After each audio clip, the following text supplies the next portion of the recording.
Olá pessoal, então hoje vamos aprender os conceitos básicos em grandezas elétricas, onde você que é profissional ou não é profissional da área elétrica vai entender os conceitos das grandezas elétricas, vai conseguir enxergar a sua propriedade de funcionamento, ok? Então vamos lá.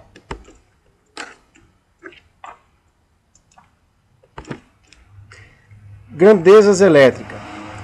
A Master Elétrica Engenharia Servic preparou abaixo um material didático que auxiliará seus clientes, estudantes e outros interessados a entender de forma simples das grandezas elétricas que possuem vínculo direto com os equipamentos, bem como os problemas elétricos que as empresas e indústrias encontram atualmente.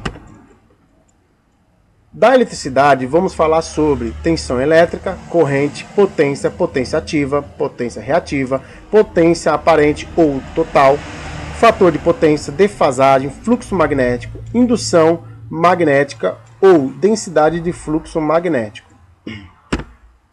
Vamos abordar também os grandes problemas elétricos nas empresas, impedâncias harmônicas, potência ativa, fator de potência, surtos transientes de tensão.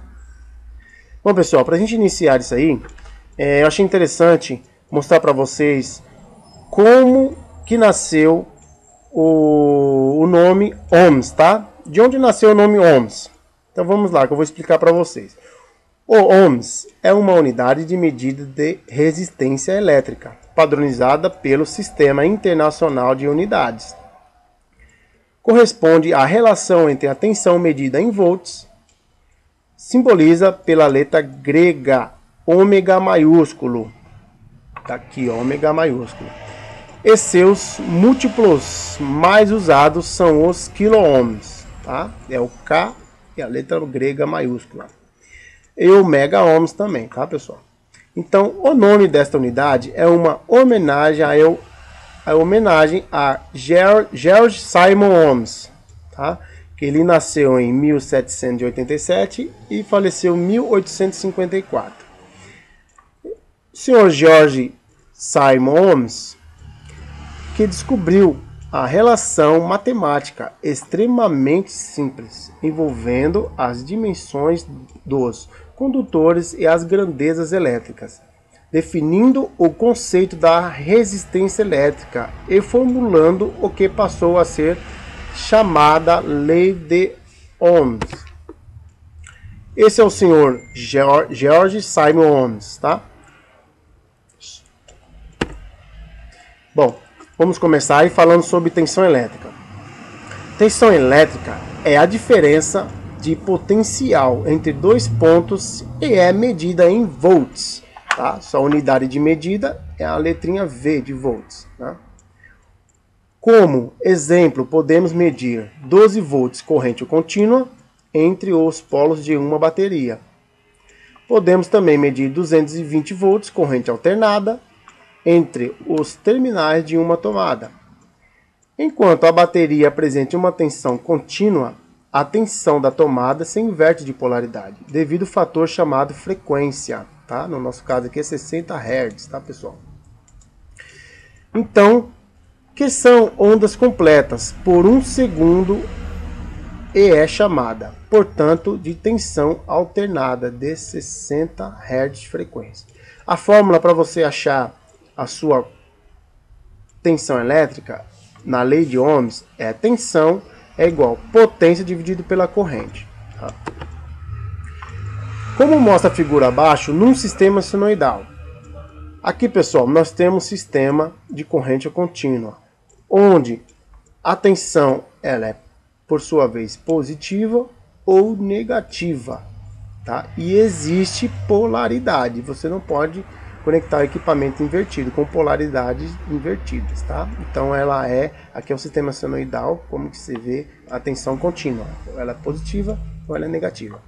Aqui é uma referência de corrente alternada, onde você tem uma senoide aqui, indo para o lado positivo, pico maior, e para o lado negativo, pico menor. Isso aqui, nesse sistema, não existe polaridade, porque uma vez ela está positiva, outra vez está negativa. Esse aqui, pessoal, é característica o setor de 60 Hz, onde essa senoide dá 60 voltas completa, aqui é uma volta completa, ela dá 60 voltas completa num determinado período, tá? No caso aqui de 1 segundo. Então, característica 60 Hz, tá? Bom, corrente elétrica. A corrente elétrica é o fluxo de elétrons que percorre um circuito ou condutor elétrico, quando este é conectado a uma fonte de tensão elétrica. Sua unidade de medida é ampere, tá? Ela é unidade, é característica com a letrinha I. Aqui. Sua intensidade varia de acordo com a sua carga, ou seja, para uma mesma intensidade de tensão, quando maior a carga, maior a corrente elétrica. Uma fonte de tensão contínua, como a bateria, provoca uma corrente contínua no circuito, enquanto que uma fonte de tensão alternada, como a tomada, provoca no circuito uma corrente alternada, tá? Onde você tem um condutor elétrico aqui, pessoal, que eu coloquei como se fosse um fio, e você tem a caminho da sua carga, seu equipamento, existe uma corrente elétrica, tá? Um fluxo de elétrons aqui, percorrendo para a direção da sua carga. E quanto ao contrário, seu fluxo magnético, tá? Aqui para você descobrir a sua corrente elétrica, você tem aqui essa leizinha de ohms aqui, ó, que é corrente é igual a potência dividido pela tensão elétrica. Potência elétrica. Potência elétrica é a capacidade de produzir trabalho, tá? Em um circuito simples. É calculada como sendo um produto da tensão pela corrente, onde sua unidade é dada em watts. É o Wzinho aqui, ó. Em um circuito de corrente alternada, podemos encontrar 3 tipos de potência: potência ativa, reativa, total ou potência aparente, tá? Essa é a lei de Ohms, pessoal, que você pode encontrar aí a sua potência elétrica, que é a potência é igual tensão vezes corrente, tá, pessoal? Agora, eu coloquei aqui em parênteses que a situação é aplicada somente em cargas puramente resistivas. Você que é profissional vai falar, pô, mas por quê?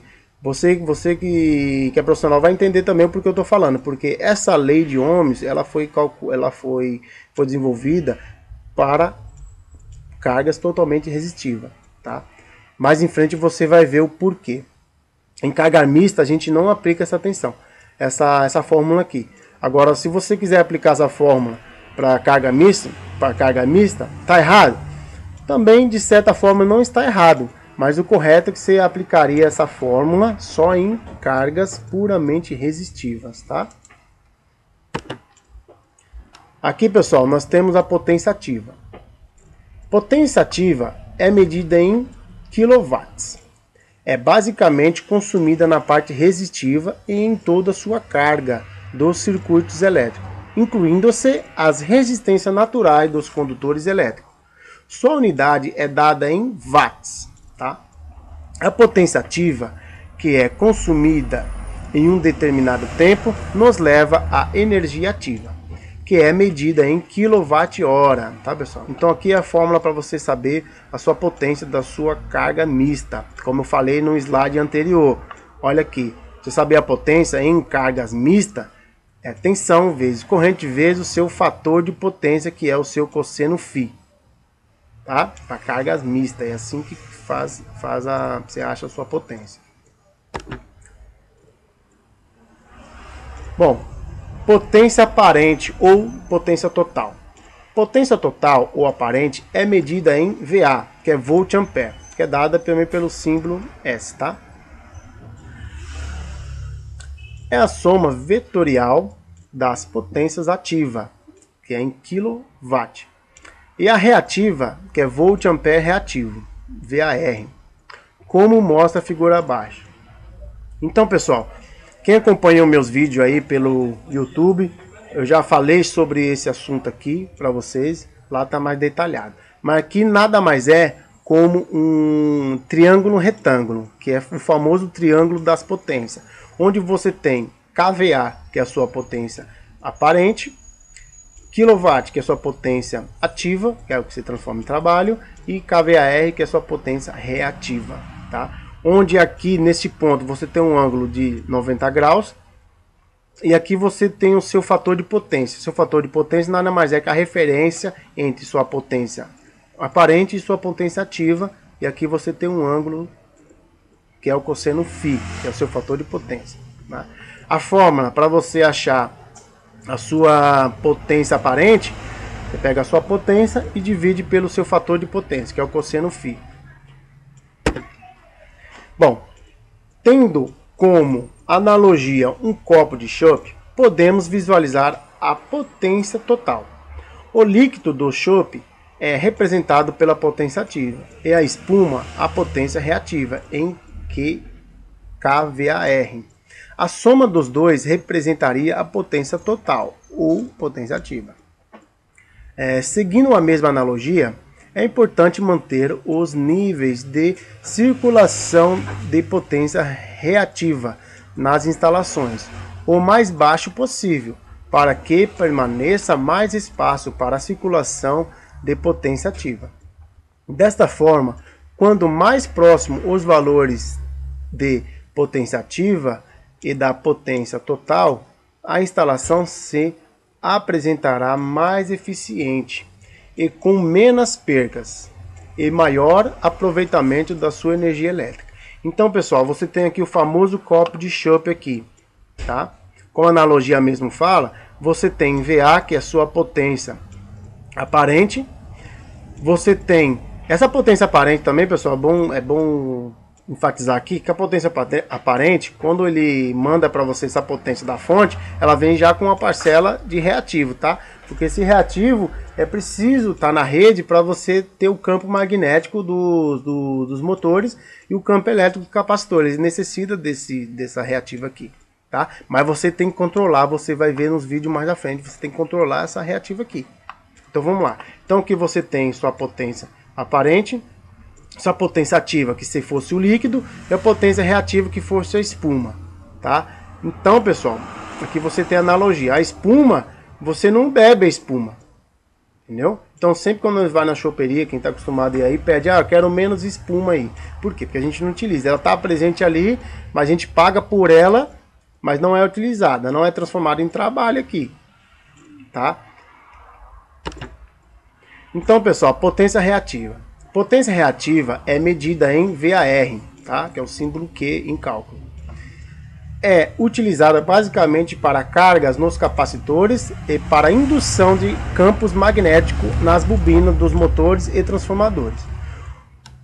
Como não é propriamente consumida, mas temporariamente utilizada e depois devolvida, as concessionárias de energia elétrica impõem limites à sua utilização. Como capacitores e bobinas se utilizam da potência reativa, em tempos inversos, usa-se acrescentar capacitores nas instalações elétricas onde há bobinas, para que troquem potência reativa entre si, melhorando assim o fator de potência e evitando-se multas por parte da concessionária. A famosa fatura elétrica reativa, que é o FER, pessoal. Entendeu? Então, essa parcela reativa que vem da sua potência total, ela vem para você. Quando você tem um banco de capacitores, essa potência, essa reativa, ela circula, fica circulando na sua rede ali. Só aí quando circula, ela fica limitada, ela não volta mais para sua concessionária. Então você não precisa daquele reativo e não entra mais reativo da concessionária. Você fica utilizando aquele realmente dentro dos seus equipamentos ali, aquele reativo. Só aquela parcela ali você não solicita mais pela concessionária. O banco de capacitores acaba filtrando essas impurezas aí. Então, para você achar o seu valor reativo, você é a potência dividido pelo seu cosseno φ. Fator de potência.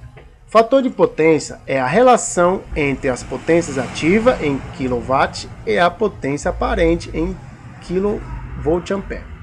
Pode ser medida através de um indicador de fator de potência ou indicador de cosseno φ.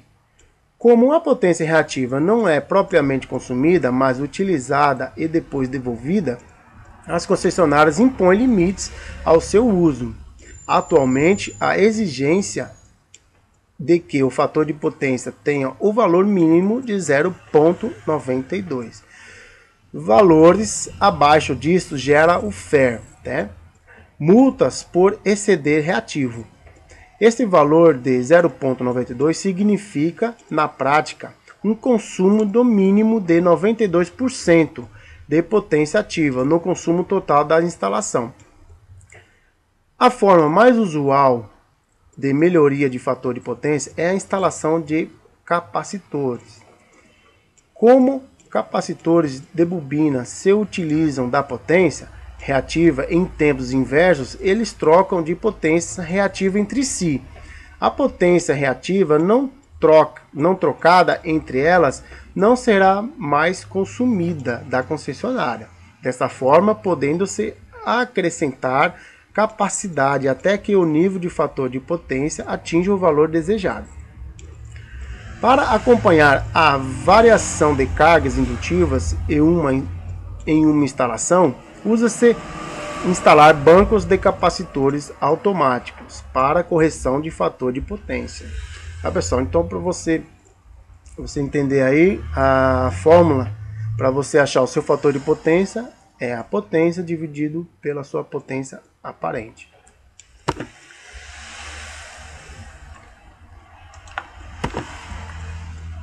Defasagem. Tá? Análise de circuitos em corrente alternada é fundamental, visto que os sistemas de transmissão e distribuição de energia elétrica operam com tensão alternada na frequência de 60 Hz. A potência instantânea continua sendo o produto da tensão pela corrente no elemento de circuito. No entanto, se a carga não for puramente resistiva, então entre a tensão e a corrente haverá uma defasagem, tá? O que significa um fator de potência diferente da unidade. Isto quer dizer que a potência efetivamente transformada em trabalho pela carga não é igual à potência aparente fornecida pela fonte de energia elétrica, ou seja, a defasagem é o ângulo entre a tensão e a corrente. Como nós podemos ver aqui, pessoal, nesse gráfico, tem uma defasagem senoidal aqui, onde propriamente dito que onde não tem cargas puramente resistivas, existe uma defasagem entre a tensão e a corrente, tá, pessoal?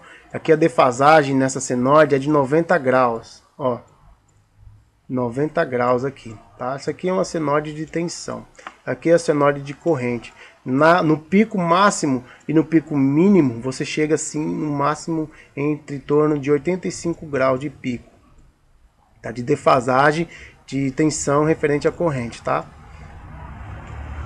Quando você tem uma carga puramente resistiva, a corrente e a tensão ela entra em fase, onde ela inicia o seu ciclo juntamente nesses dois pontos. Ele inicia o ciclo, ele pode se separar o ciclo, depende do pico, e quando chegar nesse ponto zero aqui, eles se unem novamente. Isso quer dizer que eles estão em fase, tá? Isso acontece quando em cargas resistivas, no caso de chuveiros elétricos, secador de cabelo, aquecedores. Então, quando você tem uma carga aqui, assim, você não consegue verificar muito a questão de correção do fator de potência. Se você tem um watímetro aí de que você enxerga isso aí, você vai enxergar mais a potência mesmo. Bom, fluxo magnético. As linhas de fluxo de um campo magnético são coletivamente chamadas fluxo magnético, para o qual se usa o símbolo φ. A letra grega φ, a unidade de fluxo magnético, ou fluxo de indução magnética, no Sistema Internacional de Unidades, tá? Aqui é a sigla. É o Weber também, tá? Então, pessoal, o fluxo magnético ele ocorre naturalmente devido à circulação de elétrons num condutor elétrico. As harmônicas, tá? Das harmônicas são ondas elétricas de frequência múltiplas de frequência fundamental de 60 Hz. Então, pessoal, você pode perceber aqui no gráfico que você tem uma senoide em azul e você tem as camadas, tá? As camadas. Essas camadas de harmônica geradas na sua rede é devido partida de motores, seccionamento de chave, ligamento de disjuntor, que isso ocorre a todo momento na sua rede elétrica, tanto no seu estabelecimento como fora também na concessionária. Isso ocorre e essas camadas é muito prejudicial. Essas harmônicas aqui prejudicam muito, ocupa muito espaço no seu efeito elétrico, no seu cabeamento. Ele ocupa muito espaço ali e não deixa você aproveitar melhor sua energia devido a essas camadas harmônicas que atrapalham muito. Bom, harmônica são produzidas de forma contínua pela carga não lineares, como por exemplo, cargas indutivas, equipamentos eletrônicos, chave de partida, no break, acionamentos estáticos, fornos de arco, máquinas de solda, fontes chaveadas, etc. As harmônicas que trazem as piores consequências são as ímpares de terceira a quinta ordem, tá? Que ela gera aí respectivamente 180 a 300 Hz, tá? Você vê aí qual a frequência que eles trabalham. Atrapalha muito as harmônicas aí. Então, pessoal, as ondas harmônicas se somam à onda fundamental de 60 Hz, resultando em uma onda distorcida. As consequências para os equipamentos são redução sensível da vida útil, operação falsa de proteções e erros em medições, erro de operações e comutação nos equipamentos que usam a frequência fundamental de 60 Hz.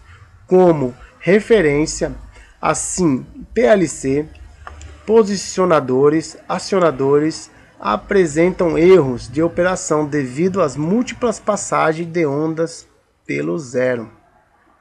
Então, as alterações de frequência elétrica causam alterações de frequência mecânica nas máquinas, levando a desgastes prematuros dos rolamentos e dos sistemas mecânicos. Os capacitores, eventualmente instalados para a correção de fator de potência, não causam harmônica, mas pode amplificá-las por interação junto a cargas indutivas. A este fenômeno se dá o nome de ressonância harmônica ou ressonância paralela. Tá, pessoal? Vamos entrar agora em surtos transientes de tensão, tá? Os surtos transientes de tensão caracterizam-se por elevação brusca de tensão da ordem de 1000 a 600 volts, que é duração de milésimo de segundo. Você não vê isso aí, só com o aparelho mesmo. Isso traz um fator assim bem prejudicial à sua instalação elétrica, queima até equipamentos, tá? Nesses surtos aí. Então, fluem para as máquinas e equipamentos eletrônicos através das instalações e painéis de forma contínua e constante. São provocados, entre outros, por descargas atmosféricas à distância, comutação de chave de partida de motores e exercem efeitos negativos ao provocar um súbito aumento da corrente. Particularmente, surtos transientes de tensão podem causar danos fatais em equipamentos e aparelhos, computadores, lâmpadas, motores e nos sistemas elétricos devido a sobrecorrente e falha de isolação. Considere-se que mais de 80% dos efeitos são identificados se deve à ação de surtos transientes, tá? Então, pessoal, aqui 80% aí da queima de equipamentos são transientes aí a surtos de tensão elétrica. Bom, pessoal, Então, tá aí. Isso não é uma aula, mas é um conceito básico desses fatores aí, tá? De grandezas elétricas. Espero ter ajudado vocês. A Master Elétrica Engenharia Servic está postando esse vídeo mesmo para ajudar o pessoal aí, quem está com muitas dúvidas aí, para ajudar as grandezas mesmo, para conhecer como que é o funcionamento de um circuito elétrico. Tá? Muito obrigado. Você que gostou do vídeo, dê o seu joinha, se inscreve no canal, deixa seu comentário e tá vindo outros vídeos aí também, pessoal, para acabar ajudando vocês, tá? No período aí das minhas folguinhas aí, tiver um tempo, eu vou estar sempre postando vídeo para ajudar aí e melhorar o seu conceito em questão à eletricidade, tá? Bancos capacitivos, filtro capacitivo. Então tá aí, pessoal.